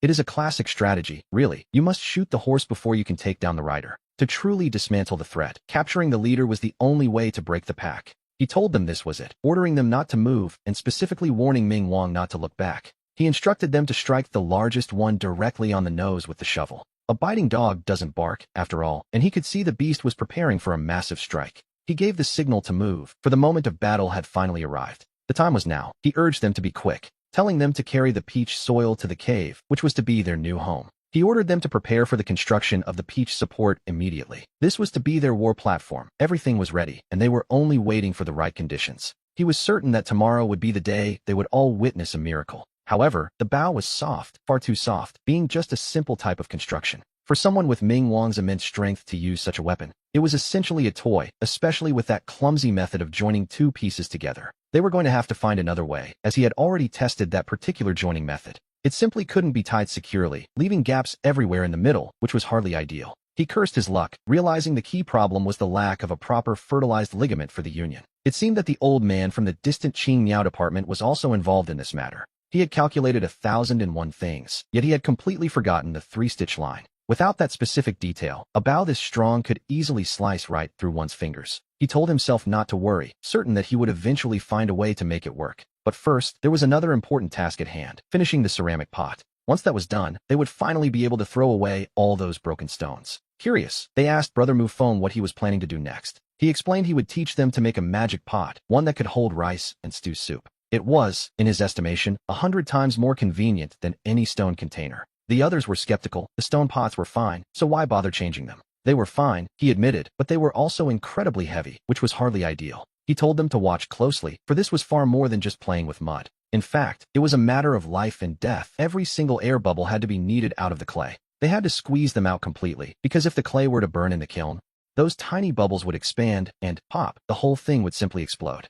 The thought of the explosion made him feel as if he had returned to his childhood for a moment, back to making brown sugar mud bowls by the edge of the pond. He could almost hear those 3 sharp strikes, a crisp sound from his past. To him, it was the lament of the earth, but also the first echo of a rising civilization. It wasn't enough, of course, but the progress they were making was simply incredible. And so, we see the 58 members of the team beginning their work. In reality, we see that there are 6 of them whose arm strength is simply too weak. This is a heavy bow, one that even an average strong man would struggle to draw. Brother Mufone, I also know how to make bows, one of them claimed. He wondered why everyone else had a task to do while he remained idle. He called upon the system to redeem some scissors, but ouch, things didn't go quite as planned. That was impressive, he noted, but next time he would have to hold on tight. All the air had escaped, and he promised himself to be much more careful next time. And then, finally, he found what he was looking for. Suddenly, a panic arose. Was there a poisonous snake nearby? They wondered what kind of monster this could be, for it was a soft-shelled egg. They were convinced it must be an egg laid by some sort of monster. How else could it be so soft? He teased, calling her a silly girl. In truth, this poor hen was simply suffering from a calcium deficiency. It wasn't a monster. Despite the confusion about snakes and soft eggs, the hen had simply laid a soft one. They began to worry, wondering if this meant the hen was actually sick. If it were sick with bird flu, the entire tribe would be doomed, a grim thought indeed. The hen was indeed unwell, he observed, but it wasn't a terminal illness. He gave his instructions. They needed to find pieces of hard earth immediately. They were to crush them and throw them into the coop, but that wasn't all. He also told them to teach the others to collect every bit of wood and grass ash that remained. Back at the tribe, we see the focus shift to something quite humble: wood and grass ash. Yes, it was needed everywhere: the chicken coop, the pigsty, and even the sheep pen. Every single one of these areas had to be thoroughly scattered with the wood and grass ash. They hurried to him, crying out for the great chief because they had heard the hen was sick. He wondered why there was such a panic, calmly assuring them that the hen was perfectly fine. With just a little bit of that wood and grass ash, he explained, she would be back to normal. But then he noted that the ones who were truly in trouble were actually themselves. We see that the tribe has begun producing in large groups now, which changes everything. He warned them that if they didn't start paying close attention to hygiene, things would turn sour. Bacteria would begin to grow, and that, as it turned out, would be a complete disaster. He described bacteria as a sort of invisible insect, a terrifying concept for them, naturally. One man immediately panicked, convinced that he was already infected that very day. He begged the great chief to save him, but Mufong told him there was no need to be frightened. As long as they listened to him, they would live, and he began with his first rule. It was now strictly forbidden for anyone in the tribe to drink raw, untreated water. All the water from the well had to be boiled before it was safe enough to drink. Secondly, he told them to bring out the soap he had previously prepared. Every single person was now required to wash their hands before touching any food. For the third rule, he turned to Uncle Lu and asked where he usually went to the bathroom. The man was puzzled, asking if they didn't all just look for a small patch of woods. And that was how they had been handling things? Well, from this day forward, that was over. Those days were officially finished, and he ordered them to build proper bathrooms immediately. The men were to go to the left, while the women would go to the right. They had to be kept separate, and he warned that anyone who dared to relieve themselves elsewhere would certainly not escape punishment. And furthermore, there was more to be done. A public latrine had to be constructed, though some wondered if it really needed separate sections. To him, it was a silly question. Of course it had to be that way, naturally. He wanted everyone to see clearly that this simple object was actually a life-saving tool. It was soap, and they were required to use it to wash their hands before every single meal. His rule was simple: those who didn't wash wouldn't eat. Even Great Chief Lu had to listen. They asked what these bacteria were exactly, and he told them it was simply invisible death. In the best-case scenario, he explained, it would only cause them a bit of diarrhea. But at its worst, it would take their lives, a thought that made them cry out in shock. One man realized that just a few days ago, his stomach had ached from drinking cold water. It turned out, in his mind, that he must have had worms living right inside his stomach. He wept for his father, lamenting the terrible, invisible death the poor man must have suffered. Back then, it had all started with a simple drink of water. The water was dirty, his stomach began to ache, and eventually, he passed away. The past could not be undone, but Mufong was determined to control their future. If they didn't want to repeat the same fatal mistakes, they had to do exactly as he said. They all swore to comply with Great Chief Lu's decree, every single one of them. He carefully made the connection, right behind the circle of beads. Mufong began combining ideas, drawing up designs for rustic, rural-style bathrooms. The goal was to maintain a clean, prehistoric, eco-friendly public latrine. It would also serve a dual purpose, accumulating much-needed fertilizer for their crops. And so, the problem of the toilet was finally solved, or so it seemed. However, the bathhouse itself presented a much larger problem for our protagonist. There was no cement to be found, leaving him to wonder how to make a waterproof floor. Then, he had it: black bamboo. This mountain was absolutely covered in black bamboo. In his eyes, they were essentially ready-made waterproof tiles, just waiting to be used. Great Chief Lu was a bit confused. Just a moment ago, they were busy elsewhere. They had been digging a hole for the latrine, so why were they suddenly cutting bamboo? Lu listened closely as he was told that even digging holes required a specific measure. Cutting bamboo had to be precise, as this bamboo was the very lifeblood of the tribe. He warned that anyone who dared to waste it would certainly not be forgiven. He instructed Lu to follow this standard exactly as he had laid it out. He wanted them to build in large quantities, for he had a grand vision in mind. He intended to build a luxurious bathhouse made entirely of that sturdy bamboo. Ever since he traveled back in time, he felt his body had developed quite an odor. To be honest, the grime on him was becoming as tough as a suit of armor. Bathing, as we are beginning to see, isn't just about personal comfort. It is also a vital step in eliminating bacteria, which is quite a modern concept for this era. He ordered Lu to take them in and start digging the base plate with everything they had. He had something far more important to attend to, so he told them to grab their weapons. Today, he was going to show them exactly how to take down an enemy. He told them to watch closely, stand sideways, feet shoulder-width apart. Knock the arrow, index finger on top, middle finger below, and then aim. Fire, fire, fire, fire, fire, fire, Fire, fire. He asked them what on earth they were so afraid of, which was a fair question. Expert archers, after all, are only forged through endless practice. His goal wasn't just to put together a simple hunting party. No, he was looking to build an invincible army of archers. Since he couldn't leave just yet, Mufeng decided to move the training camp. He set it up right next to Tao Yao, considering the current state of affairs. It wasn't quite enough to cause a panic, at least not yet, which made it the perfect moment to start preparing their weaponry. He showed them how it was internally flexible, a clever design, really, externally soft, with a necessary buffer zone right in the middle. This compound bow technology was truly something to behold. Even if Channing himself were to see it, he would be absolutely stunned. He gave the order to fire, but the great chief noticed something was off. He asked them why they were so alarmed, as they were only beginners on this path. It is perfectly normal to stray a bit at first, so he told everyone to listen closely. The left hand holds the bow, while the left shoulder stays forward. Both shoulders must exert force, keeping those 3 points in a perfect line. He told them to hold their breath and, finally, fire. To the men, this seemed like a divine skill, a gift from the gods themselves. He told them to keep going, even if at 30 meters the arrow veers off slightly. If this were his previous life, his coach would have scolded him until his ears rang. He asked if they saw it clearly, explaining that this is what true stability looks like. As long as they kept practicing, this army of archers was practically guaranteed. He urged them to remember that feeling and to try once more. They called out to the great chief, showing him how incredible they had become. 100 shots and 100 hits, and yet, he felt it still wasn't enough. The target, he reminded them, is a dead object. But a real enemy is very much alive, and who would just stand there waiting? Only a fool would stay still, waiting for someone to come and kill them. He told them they must learn to hide from the enemy, exactly like that. The enemy will run. They will hide. Will they be able to hit their mark then? By that time, the target will have already escaped. Not even someone like Sensing would be able to land a hit under those conditions. So what on earth is the point of practicing with the bow at all? They must learn, and he was firm about this, to keep moving. Moving, as it turns out, is far more important than simply having good aim. If they miss, he told them, it is only because they haven't pushed themselves hard enough. And then, we see Dayusin step forward.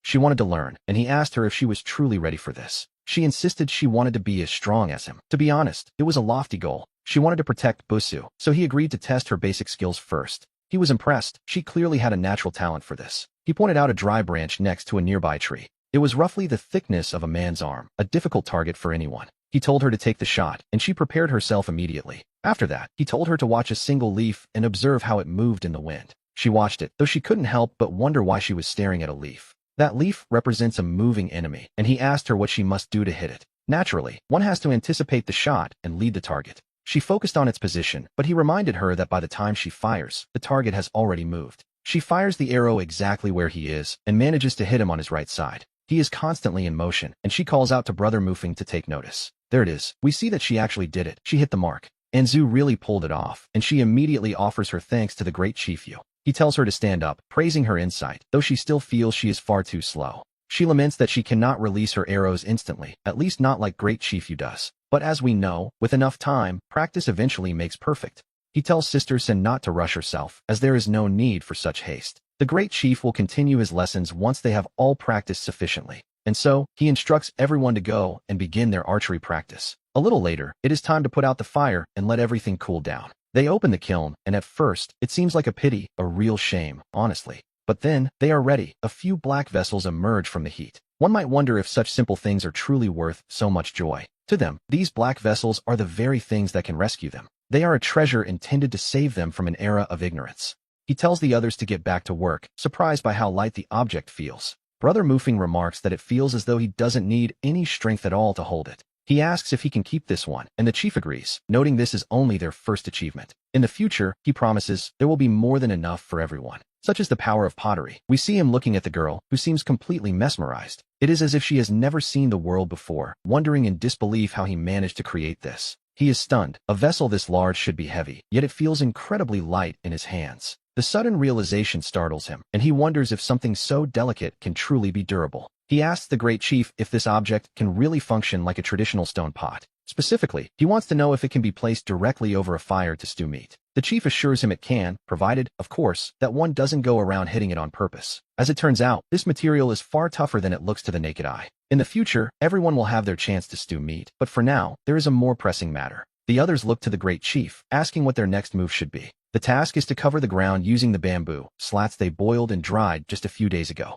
They must finish laying them all down before the sun sets today, a tight schedule, to be sure. Dayu Sang watches the work, noting that he is building what looks like a massive stone vessel. He wonders what its purpose could be, only to be told that this is no ordinary pot. It is a jade pool, or more accurately, a place designed specifically for bathing. The idea is for the entire tribe, from the youngest to the eldest, to bathe there. A hopeful thought crosses his mind. Perhaps he could share a bath with Baya? He is told to keep dreaming. Bathing, much like using the latrine, requires a bit of privacy. The chief warns him that it is divided by gender, and if he tries to sneak in with Baya, he'll end up with broken legs. But with a pool of such size, a new question arises. Where on earth will they get enough hot water? It seems we have a small problem, though he suggests he could build a large boiler specifically for heating the water. But that is only one boiler, and we mustn't forget the threat of the wolves lurking inside. He gives the order to build another protective wall, just to be safe. Dayu Sang points out that the current wall already prevents the Maolong from even thinking about launching an attack. Why put so much effort into something that isn't even broken? The Maolong are nothing to them now. Do they really want to risk reliving that little looting incident? Though, to be honest, it wasn't exactly small. He looks around and asks himself what this place is becoming. This is no longer just a simple tribe. It has clearly transformed into something else entirely. It is a fortress of war built for vengeance. And for his efforts, he receives 2,500 points. That is more than enough to finally learn the art of the Great Earth Leopard. And so they set off. This kind of path has never been traveled before, which is always a bit exciting. It is a place where gold seems to be everywhere, and discovering a new wild vegetable or medicinal herb is a treasure in itself. That find is worth 200 points, and another brings in 100 more. 100 points here, and another 100 points there. The rewards keep coming. 100 points, then another 100. It's a steady rhythm now. 100 points, followed by another 100. The points continue to stack up. 100, and then another 100. 100 points, and another 100 for finding some forsythia. Not a bad day's work at all. No, we see it is actually Forsythia suspensa. This is Forsythia suspensa, which we can identify by its 4 petals. It doesn't have the 6 petals of a common forsythia. This is definitely Forsythia suspensa. He has found it, great chief you. The others wonder if these wildflowers are even edible. They aren't just wildflowers. This plant has the power to snatch a person's life right out of the hands of King Yama himself. It is a special medicine used to clear heat and detoxify the body. Forsythia suspensa, great chief you repeats. To the untrained eye, it's just a flower, but this is the medicinal herb Forsythia suspensa. Once it bears fruit, it can be used to cure various illnesses. It is especially effective for colds and the flu, so he tells them to remember this pattern. He warns them not to lose sight of it in the future, as it might even cure Agon's strange illness, though it cannot heal truly grave diseases. Still, this is a vital strategic material for their survival. Next, he finds a dandelion, great chief you. The others think it's just a weed and wonder if he is simply starving. They even worry that it might be poisonous, which is a fair concern. But no, he knows this dandelion is a treasure from top to bottom. It clears heat and detoxifies the body, and with a bit of experience, it can even be eaten as a vegetable. These plants here, all of them must be carefully transplanted back at their home.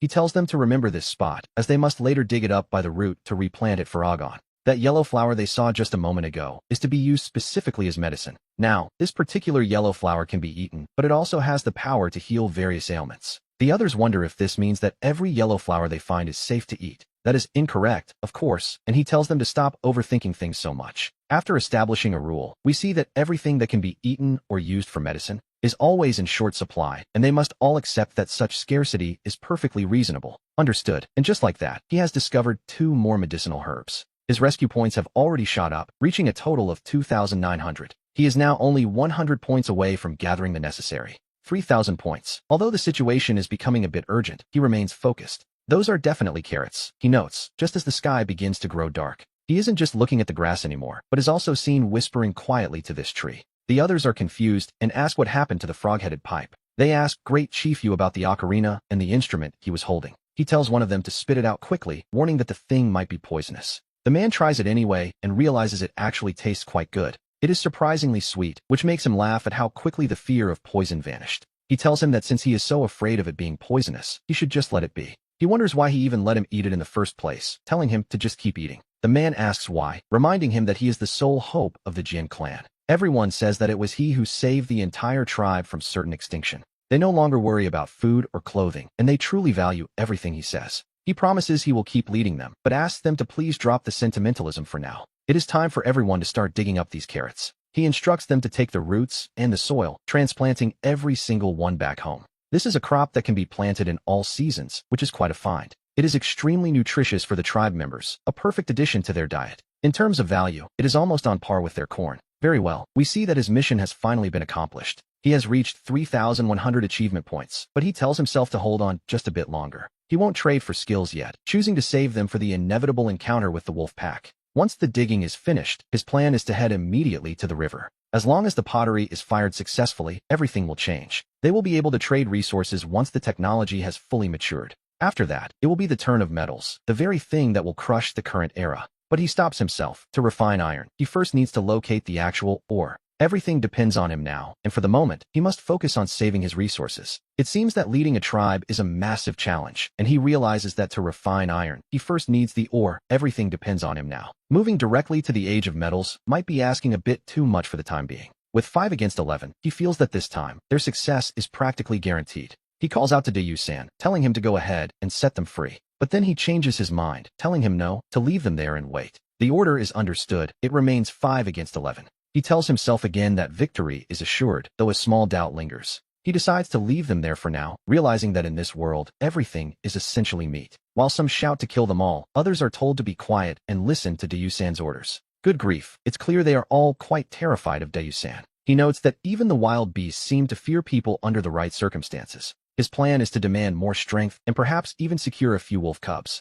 He also considers leaving a few of the adult wolves alive. They could be used to guard the back gate, an idea that leaves the others wondering what. He intends to raise wolves, telling the others to lower their voices so they don't scare his new prospects. Even at 3 against 11, he feels secure, though Anzu clearly does not agree with the plan. The order is given to finish him off, and Dalong Bay prepares to move. Very well, and notes that there are only 5 of them left to deal with. Even with the extra fish food they have now, things are stretched thin. They wouldn't be able to maintain them all anyway, so he decides this is for the best. But wait, what exactly is happening here? Something seems to be shifting in the atmosphere. We see him reflecting on his role, realizing he isn't just another leader, but someone who must think differently. He can be quite chilling when he wants to be, yet he still moves to help those with a more artistic soul. Very well, he focuses on the little one now, calling out softly to the tiny creature over and over again. He keeps his voice gentle, trying to soothe the small thing. Dayu-san notices it too. The wolf pack is reacting. Did they simply leave? He wonders if they really expected a fight to the death. After all, our group has the numerical advantage, not to mention their bows and arrows. They could have easily killed them all, but he decides that simply wasn't necessary. Wolf meat is sour and tough anyway, so keeping them alive serves a better purpose. It's more useful than a carcass. He asks Anzu if a giant tiger would ever just hand over its cub. The answer is no, it would come to tear them apart instead. Exactly. The Wolf King understands the pros and cons of the situation, unlike a mindless tiger. Raising them could be the key to helping the tribe hunt more effectively in the future. He has the orders sent out. If they cause trouble, they will simply wipe out the next wave. The command is accepted without question. In this wild nature, he truly shows the instincts of a born killer when he needs to. But first, he knows he must show them exactly who is in charge. Pay close attention now. This is a massive beast we're dealing with. He wants them to learn what respect truly is, and he's making sure they won't forget it. The earth dragon, despite its size, is a herbivore that eats grass. If it doesn't eat grass, it isn't a dragon, but this wolf cub, though small, is a carnivore through and through. That pride is bred into its very bones, and since the direct approach isn't working, he decides it's time to use a more balanced combination of firmness and gentleness. He calls upon the system to activate his animal taming skill. And what better tool than some specialized milk powder for wolf cubs? This, he realizes, is the real key to making them finally lower their guard. He tells them to be calm and invites them to come over and try just a little bit first. They clearly want it, and seeing their interest, he agrees to give them more. He asks if they want to eat and if they're truly hungry for meat. But there's a condition. They must hide those teeth, for those who don't obey won't get a single drop of soup. He watches to see who will be the first to step forward and eat. He notes their lingering restlessness and wonders if they still dare to be defiant. The message is clear. If they want the meat, they simply have to obey. And just like that, everything seems to be going according to plan. The taming task is officially completed, earning him a reward of 300 achievement points. His current total now stands at exactly 300 achievement points. It's done. To him, these are no longer just wild wolf cubs. In his eyes, they are destined to become the special forces of the future. Dayu-san, have you truly managed to domesticate them? He wonders what they will become, knowing that once they grow, they will be the strongest fangs protecting the tribe. Since this method is working so well, he decides not to let the other 20 wolves in the pack escape. They won't be getting away either. This is it. The destiny of these people is changing, and he can feel it. As for those remaining 20 wolves, they shouldn't even think about running off. Taming wild wolves is something even the super tribes wouldn't dare to dream of doing. Is it truly possible? He tells himself to have a little patience. Wait and see, he thinks. But first, there is work to be done. He informs everyone to continue firing the bricks in the kiln. Furthermore, he asks Uncle Lu to take some men to clear the weeds from the cornfield. Pulling weeds seems strange to them, as weeds aren't something they can eat. They wonder why they should bother, but he knows that if the weeds aren't removed, they will steal the nutrients from the soil, and the corn will simply starve. Uncle Lu agrees to go right away, addressing him as the Great Chief. We see that the rainy season is now very close at hand. The question arises, when does he plan for the tribe to migrate? They feel they must move, for in their minds, staying behind means certain death. They still remember the rainy season of last year with a lingering fear. Back then, the cave they called home transformed into a watery prison. More than 100 people perished from disease during that time. And as if that weren't enough, they were later raided and plundered. Now, the entire tribe has dwindled to fewer than 300 souls. Truly, they tell themselves they cannot afford a single death more. 100 lives were lost, all because of a single season of plum rains. In this era, the rainy season is nothing short of a devastating disaster.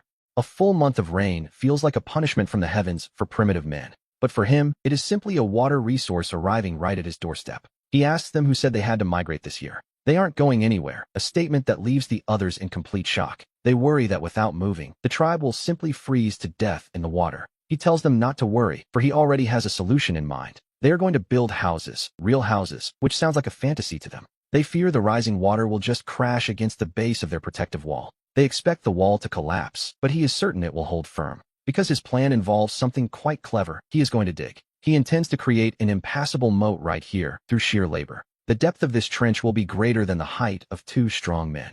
The Great Chief is told that such a task will surely take an eternity. One more step, and this place will become a murderous quagmire. He knows that if they don't act, the entire tribe will surely drown. They fit. Yes, they do. He tells them to start handing out the tools. He urges them to move quickly. Everyone must work instead of just staring. Linu, are you trying to tickle the Great Emperor? He tells her to look closely, but she is left wondering what he means. What are you saying? This ground is as flat as a mirror. It seems like magic to them, but he simply tells them to get to work. Good. Everything is proceeding exactly as it should. Very well. He surveys the landscape, knowing the relief of the land belongs to everyone. They continue their efforts, driven by a new sense of purpose. Yellow millet, wheat, beans. He reminds them that these names represent the future sustenance of this land. And here, we see him gaining 200 points for technical improvements. The Great Chief is asked what he is doing, and he calls this his philosopher's stone. It goes into the kiln to burn, and just like that, the work is done. Is this nothing more than a clay pot? He tells Linu to use all her strength to strike it. To them, it feels like divine power, bones granted by the god of war himself.